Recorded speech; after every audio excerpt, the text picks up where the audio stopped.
Si la fotografía analógica explotó siempre su apego a la verdad para, a través de ella, imponer, digamos, sus ficciones,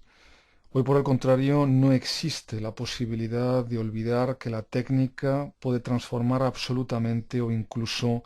crear de la nada la cosa que representa y ante lo que no parece quedarnos otra alternativa más que el disfrute de la siempre presupuesta artificialidad de la imagen. En primer lugar, habría, creo, que tener en cuenta que el proceso de producción digital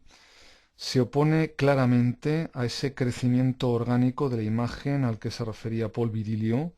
como estética de la aparición y que para él conformaría, recordemos, la primera época de la historia de la creación de imágenes, definida como ese proceso en el que una imagen crece desde los primeros golpes sobre la piedra o desde las primeras líneas en el cuadro hasta su fase final, que quedaría fijada y protegida por el barniz, en el caso de la pintura, por ejemplo. Pero también la imagen digital habría roto la senda marcada por la segunda etapa que Virilio nombrara, la estética de la desaparición, la estética propia de la fotografía. La fotografía, imagen siempre vinculada al recuerdo, a lo que estuvo un instante ante el objetivo de la cámara y ya no está, a lo que desapareció inevitablemente. Ante una fotografía que duda cabe, siempre nos confrontamos con la conciencia de la extrema fugacidad del tiempo y por lo tanto, ¿por qué no decirlo también de la muerte? Habría sido sustituida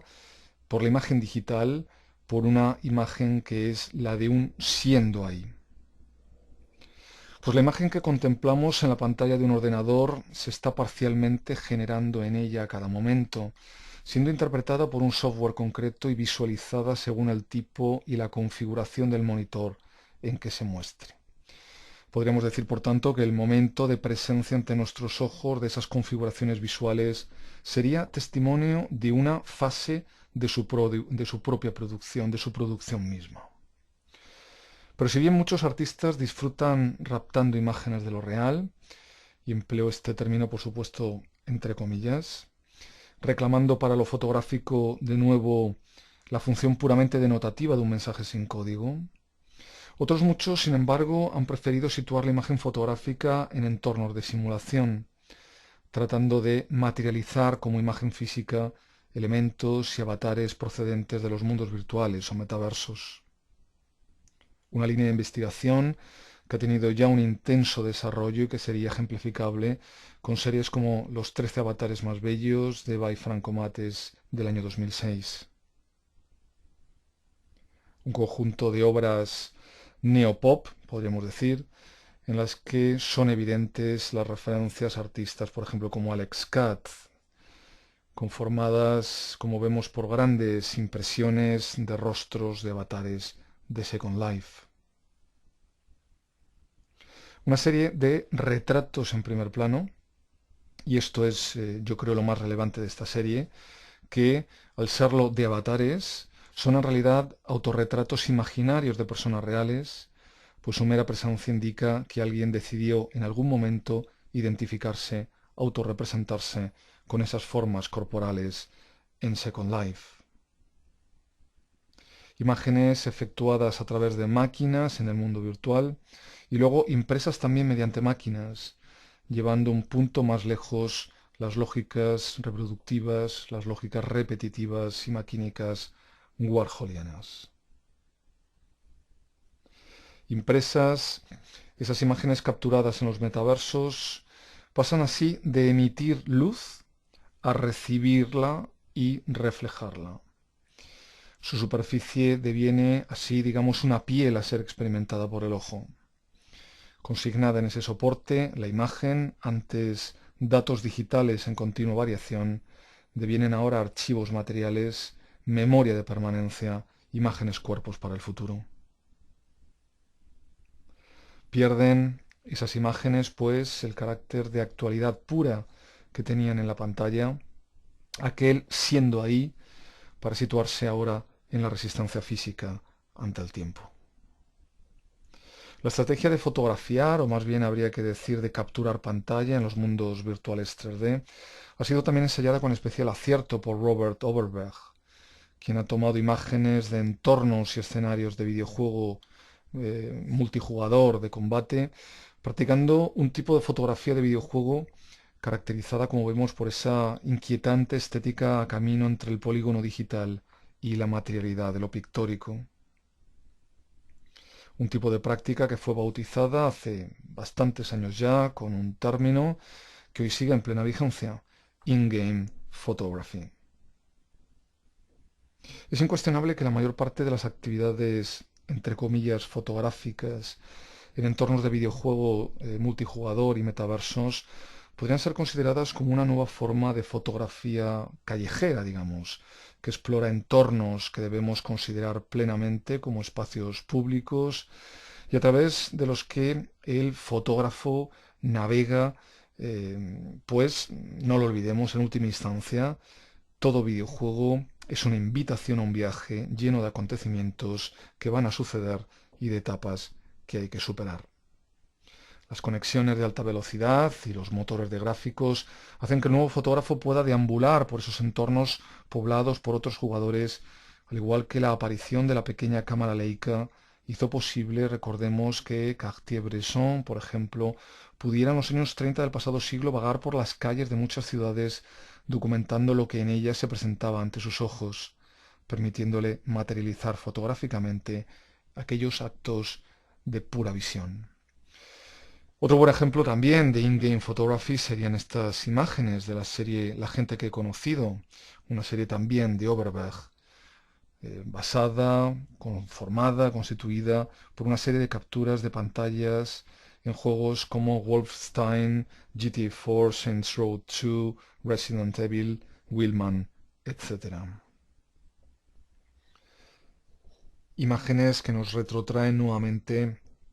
a poéticas ambiguamente cinematográficas. Pero quizá lo que a mí me suscita mayor interés en todo este tipo de prácticas es que plantear una acción, digamos, fotográfica en los entornos de videojuego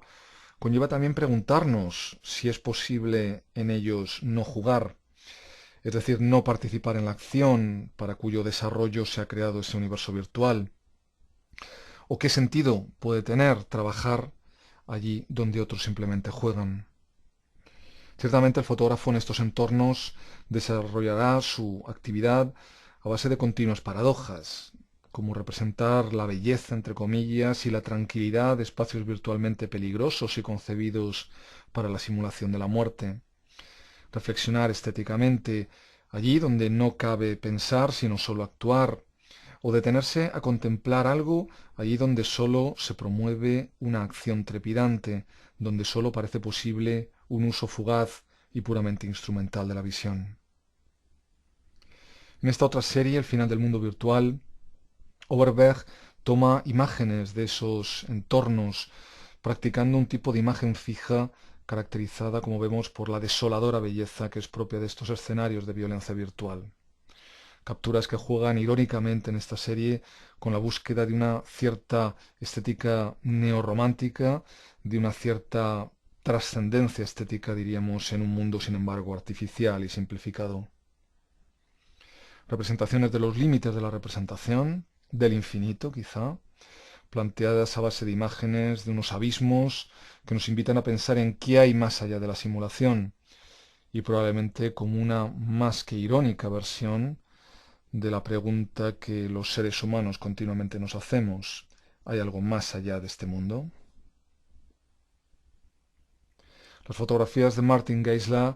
serían también, creo, buenos ejemplos de este tipo de práctica que, como sucede en la fotografía convencional de arquitectura, trata también de crear algo propio a partir de espacios concebidos, incluso dibujados, podríamos decir, por otros creadores. Ciertamente, registrar imágenes en estos entornos como práctica fotográfica genera una compleja dialéctica entre la tradicional asunción de que el fotógrafo, al registrar la realidad, la haría también suya, y la autoría artística de los diseñadores de estos entornos artificiales. Es decir, Y como sucede en la fotografía convencional de arquitectura, se trata aquí también de crear a partir de espacios concebidos por otros, llegar a una expresión personal, entre comillas, a partir del contexto formal, a partir de un contexto técnico y social diseñado por otros creadores. Y son muchos, muchísimos diría, los artistas trabajando hoy en estos campos de la in-game photography. Podríamos mencionar, por ejemplo, a John Paul Bichard en series, por ejemplo, como esta titulada The White Room, o al australiano Ian Andrews, por ejemplo. En esta misma línea de actuación en torno a imágenes tomadas en metaversos y redes sociales 3D, también serían destacables los trabajos de Rob Helms, que integran la serie Postcards from Home del 2010, basada, como vemos, en instantáneas tomadas en el entorno de PlayStation Home, un metaverso basado en la red de PlayStation. Pero parémonos un momento ante este tipo de imágenes para recordar que en ellas la pantalla del ordenador deviene el visor de una máquina de registro visual sin lente, que es el propio ordenador, sin que el acto fotográfico, si insistimos en llamarlo así, sirva para atestiguar existencia alguna exterior al propio sistema de visión, al propio sistema de producción de esa mirada, sin nada que pueda responder a tal cosa ya en el ámbito de la verdad, entendida esta como presencia. Ciertamente estas imágenes evidencian de forma extrema que ninguna imagen puede ser en realidad contenedora de ningún rastro de verdad ajena a la suya propia. Y de hecho, cuando Overberg captura imágenes de errores en estos espacios, quizás esté refiriendo al error, al glitch, al error informático, como la única forma de verdad que el entorno de simulación poseería. Podremos decir incluso que el error es puramente real. Es decir, el error sería algo que rompe el compromiso de esas líneas de código que conforman el programa informático de simular lo real. El error, por tanto, como una forma, en definitiva, del final de la simulación, aunque el error genere paradójicamente como resultado las formas más irreales y fantásticas. En cualquier caso, con lo digital, la imagen representativa ha perdido esa función de testigo que se manifestaba en la representación acreditada por ella y que hallaba, que duda cabe, su concreción máxima en el Fuitic, en el aquí estuve, que aparece en aquel cuadro de Jan van Eyck, el matrimonio Arnolfini. Es más, y con esta